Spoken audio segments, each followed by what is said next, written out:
नमस्कार, खबर दिन भर में स्वागत है आपका। मैं हूं आपके साथ प्रियंका मिश्रा। बुलेटिन की करेंगे शुरुआत। प्रधानमंत्री मोदी ने छत्तीसगढ़ के सीएम भूपेश बघेल पर निशाना साधते हुए कांग्रेस को घेरा। इसकी प्राथमिकता क्या है? कांग्रेस की प्राथमिकता है भ्रष्टाचार से अपनी तिजोरियां भरना। कांग्रेस की प्राथमिकता है अपने नेताओं के चहेतों को नौकरियां बांटना, आपके बच्चों को नौकरियों से बाहर करना। पूरा छत्तीसगढ़ एक ही बात कह रहा है, जब सरकारी दफ्तर से निकलता है तो एक ही बात बोलता है, 30% कक्का, आपका काम पक्का।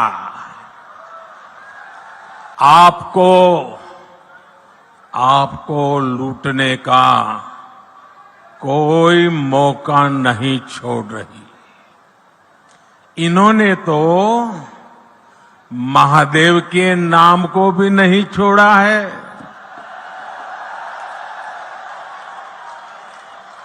दो दिन पहले ही रायपुर में बहुत बड़ी कार्रवाई हुई है, रुपयों का बहुत बड़ा ढेर मिला है। लोग कह रहे हैं कि ये पैसा सट्टेबाजों का है, जुए का खेल खेलने वालों का है, और जो उन्होंने छत्तीसगढ़ के गरीबों को, छत्तीसगढ़ के नौजवानों को, उनको लूट करके जमा किया हुआ। मध्य प्रदेश चुनाव के दौरान ज्योतिरादित्य सिंधिया ने कांग्रेस पर निशाना साधा है। उन्होंने कहा है कि मैं कांग्रेस के लिए काला कौवा हूं। लाख फर्जी सर्टिफिकेट बंटवाए, मेरे हाथ से भी बंटवा दिए।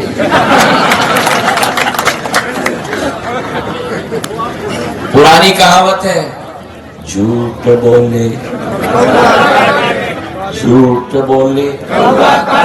काले कौवे। मैं कांग्रेस के लिए काला कौवा हूं। श्रीमान सिंधिया किसानों के साथ छलावा किया। मध्य प्रदेश में शिवराज सिंह चौहान जी की सरकार आई,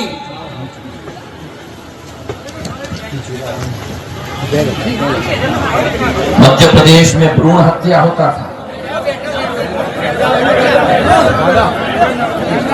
भ्रूण हत्या होता था। जब घर में बेटी पैदा होती थी तो लोग समझते थे कि बोझ पैदा हुई है। सही है कि नहीं? मध्य प्रदेश में शिवराज सिंह की भारतीय जनता पार्टी की सरकार आई, पहला कदम लाडली लक्ष्मी योजना। अब घर वाराणसी के रुद्राक्ष कन्वेंशन केंद्र संस्कृति सांसद कार्यक्रम की शुरुआत हुई, जहां पर देश के कई कोनों से संत समाज के तकरीबन 600 विद्वान पहुंचे। इसी मौके पर बबीता फोगाट ने इंडिया वॉइस से की खास बातचीत। एक ही है और तो कोई विकल्प ही नहीं है, ओनली प्रधानमंत्री नरेंद्र मोदी जी। राहुल गांधी तोते और रिमोट से संबोधित करते हैं प्रधानमंत्री को, क्या मानते हैं? जो खुद ही मंचला है, जिनको वो 53 साल की उम्र में ये पता चलता है कि वो युवा हैं, उनके बारे में क्या कहना है। और दूसरी उनकी बहन जो है पिंकी दीदी, उनको तो उनका तो कहीं भी क्या, वैसे ही अपने भाई की तरह वो भी जो कहते हैं कि लड़की हूँ लड़ सकती हूँ, उनको भी 50 साल की उम्र में पता चलता है कि वो लड़की हैं और लड़ सकती हैं। हमें तो हमारे माँ बाप ने बचपन में ही लड़ना सिखा दिया था, और वो भी लड़कों के साथ। तो उनकी मानसिक स्थिति जो है वो ठीक नहीं है, उनको बहुत लेट पता चलता है वो क्या कर रहे हैं, तो इसलिए उनका बुरा मानने की जरूरत नहीं। माननीय प्रधानमंत्री नरेंद्र मोदी जी कभी भी ऐसी चीजों को बर्दाश्त नहीं करते हैं। जो महिलाओं के ऊपर कोई भी अत्याचार करेगा और महिलाओं का कोई भी शोषण करेगा, उनको उसकी सजा मिलेगी और कड़ी से कड़ी सजा मिलेगी। ये प्रधानमंत्री ने अपने संबोधन में भी संसद भवन के आगे कहा था। और सिर्फ वो बात ही नहीं करते हैं, महिलाओं के लिए हर वो एक्शन लेते हैं जो महिलाओं की स्थिति को बेहतर करने के लिए जरूरी है। चाहे हमारे साथ भारत की विश्व प्रसिद्ध कुश्ती चैंपियन मौजूद हैं। बबीता जी, वाराणसी आगमन हुआ है, क्या कहेंगी? सबसे पहले तो मैं धन्यवाद करूंगी माननीय प्रधानमंत्री जी का कि उनकी आज कार्य क्षेत्र में उनके कर्म भूमि में मैं आई हूँ और मुझे यहाँ देखने को मिला है। अब तक तो सुनते थे, आज देखने को अपनी आंखों से देखने को मिला, तो उनका हृदय से आभार करूंगी कि उन्होंने वाराणसी को इतना खूबसूरत बना दिया है, काशी कॉरिडोर बना दिया है और न जाने कितने यहाँ पे जो कार्य किए हैं उनकी जितनी प्रशंसा की जाए मुझे लगता है कम होगा। और आज संस्कृति सदन में आकर मैं अपने आप को गौरवान्वित महसूस करती हूँ कि ये मौका जो है जितेंद्र जी महाराज और उनके सभी आयोजकों का, जो गंगा महासभा के सभी आयोजकों का मैं धन्यवाद करूँगी। अखिल भारतीय अखाड़ा परिषद का भी धन्यवाद करूँगी कि ये कार्यक्रम में शामिल होने का मुझे मौका दिया। इन सब के लिए मैं तहे दिल से आभार प्रकट करती हूँ और मुझे ऐसे लगा कि आज वास्तव में बाबा काशी विश्वनाथ जी का मुझे आशीर्वाद भी प्राप्त हुआ है। आपने दर्शन किया, कॉरिडोर कैसा लगा? मैं सुबह सुबह दर्शन करके ही आई हूँ। जब यहाँ पे आई तो मैं पहले मन बना के आई हूँ कि पहले जाके मुझे कार्यक्रम में जाने से पहले मैं आशीर्वाद लेके आऊँ, और जो कि समय अनुसार मेरे दर्शन भी हुए और मैं कार्यक्रम में भी समय से पहुँच गई हूँ। एक आखिरी सवाल आपसे, चुनाव आ रहा है, ऐसे में कई लोग ऐसे होते हैं जो कि हिंदुत्व के नाम पे भगवा ओढ़ लेते हैं, बाद में कहते हैं हम भी हिंदू हैं, तो मौसमी हिंदू पर क्या कहेंगी? मौसमी हिंदुओं के लिए तो क्या कहना है, दिल से हिंदू होना चाहिए जैसे कि हम सब लोग हैं। और जो हमारे सनातन धर्म के अंदर, जो सनातन धर्म ही सबको समावेश करने की अगर किसी में शक्ति है तो सनातन के अंदर है। पूरे विश्व का कल्याण करने की अगर शक्ति है तो वो सिर्फ और सिर्फ सनातन। धन्यवाद। तो ये थी हमारे साथ बबीता फोगाट जो कि संस्कृति संसद में शिरकत करने वाराणसी आई थी और ऐसे में इन्होंने पीएम मोदी की जमकर तारीफ की। साथ ही साथ जो मौसमी हिंदू हैं, यानी कि जो चुनाव के समय जो भगवा ओढ़ लेते हैं और जनेऊ धारण कर लेते हैं, ऐसे लोगों के ऊपर निशाना साधा और कहा कि पीएम मोदी के नेतृत्व में जो है देश का विकास हो रहा है। निश्चित तौर पर ये जो मौसमी हिंदू है, मौसमी हिंदू नहीं होने से नहीं होता है, दिल से हिंदू होना चाहिए। वाराणसी से विकास चौबे, इंडिया वॉइस के लिए। और इसी बीच लखनऊ से बड़ी खबर आ रही है। बीजेपी प्रदेश अध्यक्ष भूपेंद्र चौधरी का कांग्रेस पर निशाना। भारत में भ्रष्टाचार की जनक रही कांग्रेस पार्टी। कांग्रेस के समय जल थल नभ तक भ्रष्टाचार किया गया। इसके साथ ही छत्तीसगढ़ के सीएम पर भी साधा निशाना। ईडी की जांच में भूपेश बघेल का भ्रष्टाचार सामने, भूपेंद्र चौधरी ने कहा।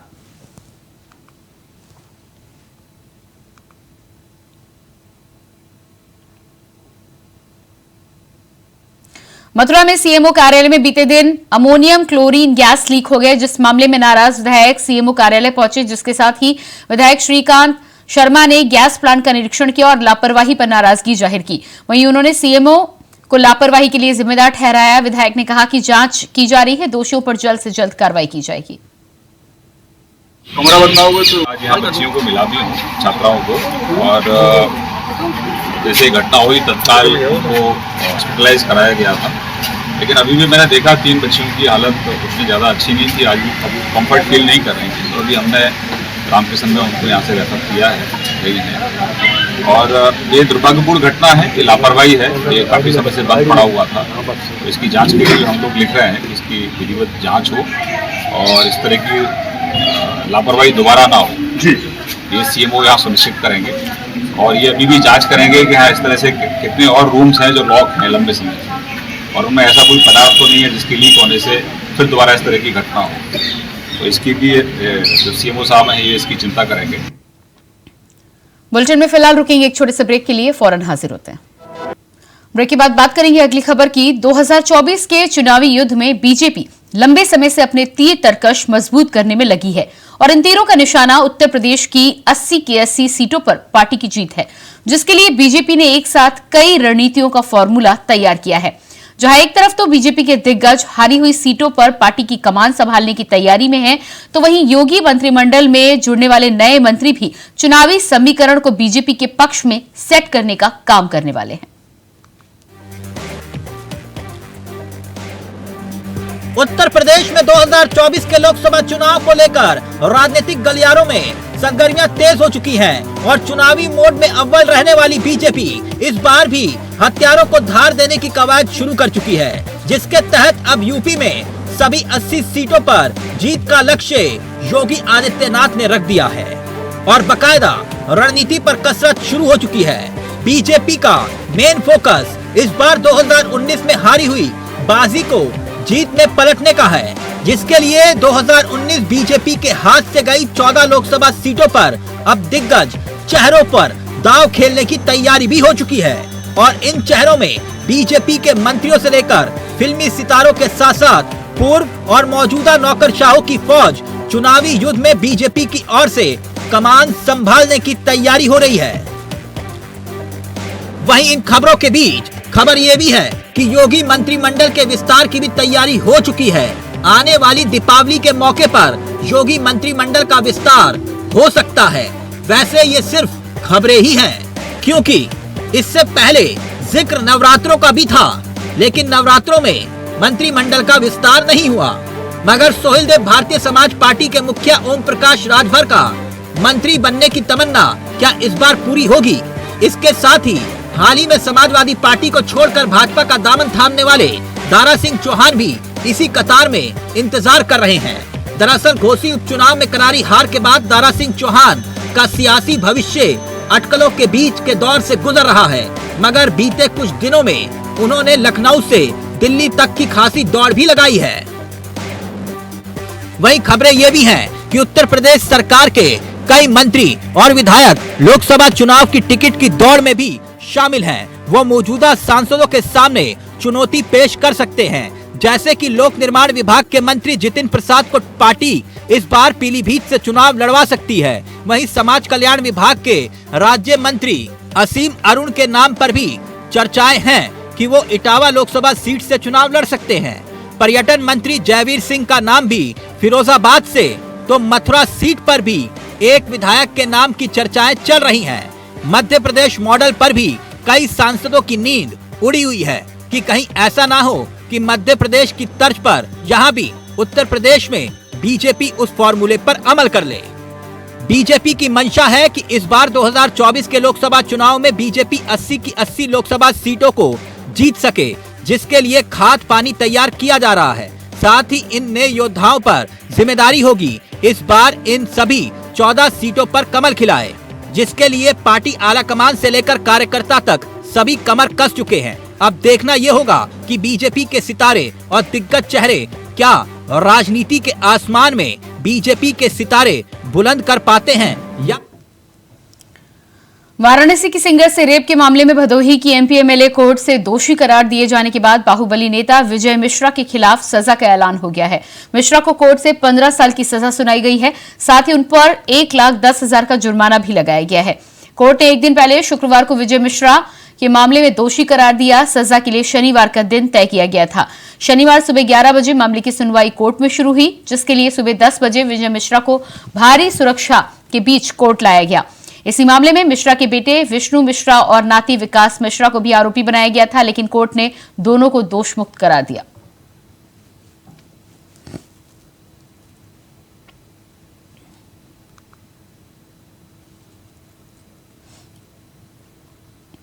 दिल्ली में बढ़ते प्रदूषण को लेकर हर कोई चिंतित है। ऐसे में दिल्ली के मोतीनगर विधानसभा के आप विधायक शिव चरण गोयल ने इंडिया वॉइस से की खास बातचीत। सरकार विभिन्न मुद्दों को लेकर के इस समय चर्चा का विषय बनी हुई है। इसी को लेकर के हमारे साथ मौजूद हैं दिल्ली के मोतीनगर विधानसभा से आम आदमी पार्टी के विधायक, जिनसे हम बात करेंगे किस तरीके से ये जो तमाम मुद्दे चल रहे हैं और जो विपक्ष आक्रामक हो रहा है ये इसको किस तरीके से लेते हैं। सर, लगभग 16 महीने में अगर हम बात करें आबकारी घोटाले को लेकर के, जिस तरीके से कथित तौर पर एक घोटाले का आरोप लगाया जा रहा है, 3 नेता जो आम आदमी पार्टी के बड़े दिग्गज नेता हैं वो जेल में जा चुके हैं और इसके अलावा अब जांच की आंच मुख्यमंत्री अरविंद केजरीवाल तक भी पहुंचती हुई नजर आ रही है। क्या कहेंगे इसको लेकर? कल ही हमारे मुख्यमंत्री अरविंद केजरीवाल ने कहा है, आप मेरे शरीर को तो गिरफ्तार कर सकते हैं, मेरी आत्मा को नहीं। आप एक केजरीवाल को गिरफ्तार करेंगे, करोड़ों केजरीवाल पूरे देश में पैदा हो चुके हैं। आप एजेंसियों की आड़ में तानाशाही कर रहे हैं।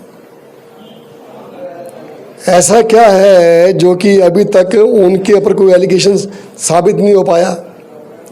सुप्रीम कोर्ट भी कह रही है जब इनके ऊपर कोई एलिगेशन नहीं है, और आपने किस बिना पे इनको गिरफ्तार किया है? इसके अलावा अगर मैं बात करूं, राजधानी दिल्ली में प्रदूषण एक बहुत बड़ा मुद्दा बनता जा रहा है। विपक्ष भी आक्रामक तेवर दिखा रहा है और वहीं अगर हम बात करें कहीं ना कहीं जिस तरीके से बीते समय से स्थायी समाधान, सर क्या करना चाहिए? लगना है कुछ स्थायी समाधान की जरूरत है। स्थायी समाधान तो ये कि आज पूरे नॉर्थ इंडिया में दिल्ली इतनी सी है, नक्शे में भी आप देखने लगोगे ना, मिलेगी नहीं आपको। वो तो पॉइंट डाल के देखते हैं कि दिल्ली, ये एयर पोल्यूशन तो ये देखता नहीं है, हरियाणा है, पंजाब है, उत्तर प्रदेश है, राजस्थान है, देखता नहीं है। ये देखता है कि धुआं फैल रहा है, सब जगह फैल रहा है। ये समस्या पिछले 20 सालों से है। मुझे याद आ रहा है कि जब मैं निकलता था 10 साल पहले राजस्थान की तरफ, जैसे ही मैं मानेसर पार करता था तो चमकता हुआ सूरज, सारा चीज़ छट जाती थी। तो लोग मुझे कहा करते हैं, भाई यहाँ पर कोहरा है दिल्ली में, ये कोहरे की वजह से ऐसा हो रहा है। लोगों को पॉल्यूशन पता ही नहीं था, लेकिन विपक्ष को उस समय था नहीं कोई। अब विपक्ष ने बोला शुरू किया, कोहरा कोहरा, पॉल्यूशन पॉल्यूशन पॉल्यूशन। ये पॉल्यूशन है तो हरियाणा में कम कर लो ना भाई।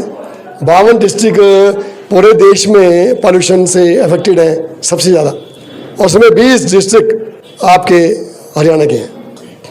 तो ये थे हमारे साथ आम आदमी पार्टी से विधायक शिव शरण गोयल जी, जिन्होंने बताया कि किस तरीके से प्रदूषण के मुद्दे पर केंद्र सरकार का भी सहयोग बहुत ही जरूरी है। Ajit Kumar, India voice, Delhi.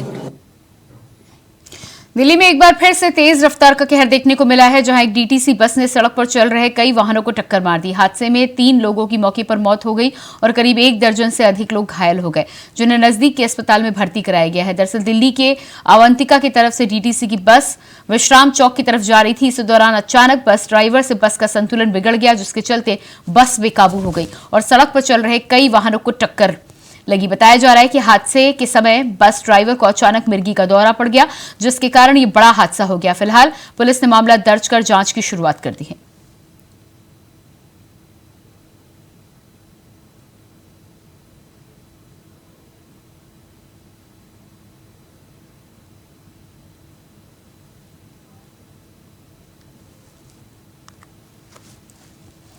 दिल्ली में प्रदूषण को लेकर आम आदमी पार्टी के राज्यसभा सांसद सुशील गुप्ता ने हरियाणा को इसका जिम्मेदार ठहराया और कहा है कि हरियाणा में जो प्रदूषण है उसको उत्तर प्रदेश के मुख्यमंत्री ने भी माना है।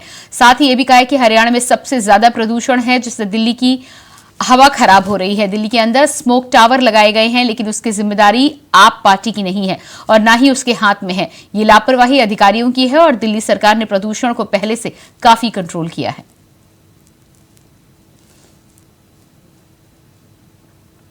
मेरा नाम उदय सिंह है, ये मेरी शॉप है। इस शॉप पे रहता हूँ मैं, पेंट का ठेकेदार हूँ। लगभग कितने बजे का हादसा है? ये है मेरे ख्याल से शायद 4 बजे के बाद का है। ठीक है, ये हम लोग यहाँ कुछ लोग ताश पत्ता खेल लेते। आप बेटा हटना इधर पीछे को थोड़ा, मैं बताता हूँ। ये गाड़ी 3:30 बजे का, ये गाड़ी ऐसी खड़ी थी जब वो वहाँ शिफ्ट खड़ी थी, उसके पीछे से 100 के ऊपर स्पीड में था बंदा, और इतने जो भी आया उसके गाड़ी की चपेट में। ये गाड़ी वहाँ थी, वहाँ से यहाँ आ गई। हमारी मोटरसाइकिल थी 8-10 सब टूट गई, पर वो फिर भी नहीं रुका बंदा। फिर सीधा ही आगे बंदा कूड़े वाला आया, उसको बढ़ा दिया। झारखंड की राजधानी रांची में बिरसा मुंडा जेल में ईडी ने छापा मारा है। इस छापेमारी की मुख्य वजह माइंस घोटाले के साथ ही साथ जमीन घोटाले के आरोप। जेल में बंद कारोबारी दलाल और अधिकारियों की तरफ से जेल से ही कई तरह के अवैध खनन करने की खबर को आधार माना गया है। ईडी के सूत्रों से मिली जानकारी के अनुसार जेल में बंद अधिकारी और कारोबारी मिलकर ईडी के खिलाफ साजिश रच रहे थे। इसके साथ ही कई ऐसे अपराधियों और नक्सलियों से भी संपर्क कर रहे थे, जिससे ईडी के अधिकारियों को फंसाया जा सके। इस बात की गुप्त खबर ईडी को मिली है, जिसके बाद ईडी की टीम ने कोर्ट के आदेश को लेकर जेल में छापेमारी की। साथ ही साथ जेल के सीसीटीवी फुटेज को भी आधार बनाया। ईडी की टीम को कुछ आपत्तिजनक सामान मिला, जिससे जेल में इस्तेमाल नहीं किया जा सकता। ऐसे में अब ईडी इस मामले में कार्रवाई तेज कर सकती है। जानकारी के अनुसार जेल के अधिकारियों के संरक्षण में ईडी की जांच से जुड़े आरोपियों को अतिरिक्त लाभ की सुविधा दी जा रही थी।